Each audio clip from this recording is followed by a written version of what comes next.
Ladies and gentlemen, it's a 2014 Chevy Suburban. The engine sounds good. It's not ticking or knocking, but it doesn't display any oil pressure. This is a pretty common complaint, isn't it? We see this a lot, don't we? Well, hold on a second. Isn't it also supposed to be dinging, telling me to shut the engine down, and just in general acting a fool?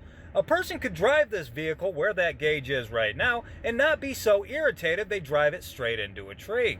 What's that about? Of course, you know what I'm talking about is the oil pressure sensor. When those things go bad, it doesn't display any oil pressure, but nobody notices that because nobody actually looks at their oil pressure gauge. The only reason anybody knows that the oil pressure gauge doesn't show any oil pressure is either there's a knocking noise that comes from the engine because it doesn't actually have oil pressure, or there's a dinging sound that comes from inside of the vehicle that will drive you absolutely nuts. And the engine in this one is like glass. There's no ticking noise whatsoever. I would say it runs quite well, wouldn't you?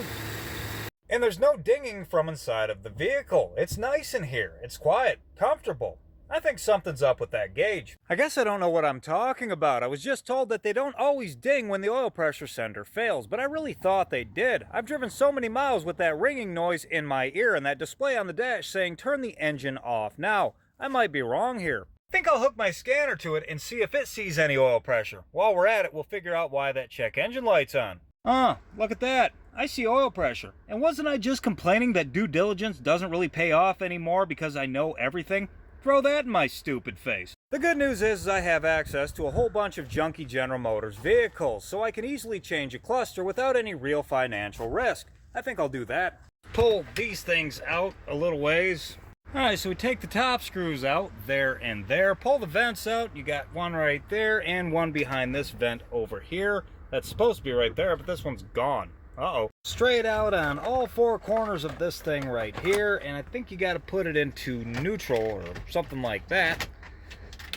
There we go, and now it's just 4, 8, or 7 millimeter screws for that cluster. 7 it is. Let's get those out of there. Pull this guy about this far out. It's nice they give you so much extra wire. Now we just gotta... there it is. This, I just had to pinch this little thing in here. Easy. I declare you parts.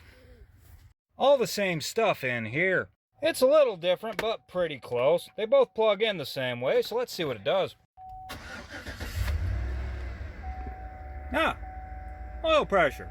Good news. And there we have it, ladies and gentlemen. It's off to its next problem. A few things I need to say to wrap things up so you guys don't get mad at me. The check engine light was on because of a bank 2 downstream O2 sensor. And in the past, anytime I've mentioned General Motors oil pressure sensors, you guys have sent me a lot of comments concerning the screens under those oil pressure sensors. So I feel like you would like me to acknowledge that there's screens underneath of the oil pressure sensors, and they can sometimes get clogged, leading to similar problems to the ones you just saw here. If I missed anything at all, just read through the comments. Somebody will cover me, I'm sure.